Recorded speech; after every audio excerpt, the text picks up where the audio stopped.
La prise du pouvoir par le CTRI est incontestablement le début d'une nouvelle ère qui augure des lendemains meilleurs.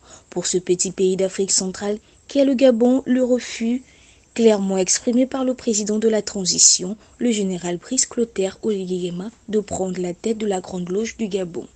Les arrestations des membres de la Young Team et du cartel des Popos qui avaient pris l'État en otage et si fauné, les caisses de l'État connaissent un nouveau rebondissement.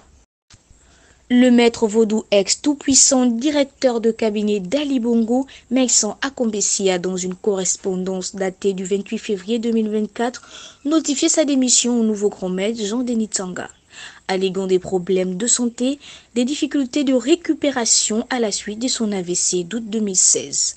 Le chef de la Légion dite étrangère s'était depuis lors effacé de la scène publique, mais avait gardé une influence inédite dans l'entourage du chef de l'État déchu. De par le puissant réseau mis en place par des soins, tel un cartel, Meïssan Akombessia a régné d'une main de maître aussi bien au palais de bord de mer que dans la haute administration. Certaines indiscrétions l'avaient attribué le titre de président bis, car les nominations, promotions et autres décisions de la présidence de la République devaient recevoir sa bénédiction.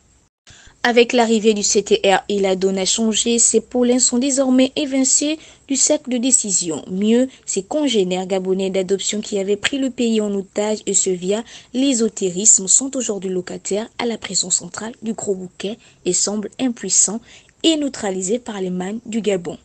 À ceci s'ajoute sa prétendue implication dans la spoliation du patrimoine immobilier de l'État, notamment des hôtels dont il serait soudainement devenu propriétaire. Sentant alors l'étau se resserrer autour de lui et des manigances qui ont caractérisé leur règne à la tête du Gabon, Meïssan Akombessia a préféré prendre le large en se désolarisant de ses fratères. C'est avec amertume que je prends cette décision, mais force est de constater que mon état de santé actuel reste précaire et m'empêche d'assumer mes obligations au sein de notre respectable institution. Je vous prie d'accepter ma démission avec effet immédiat.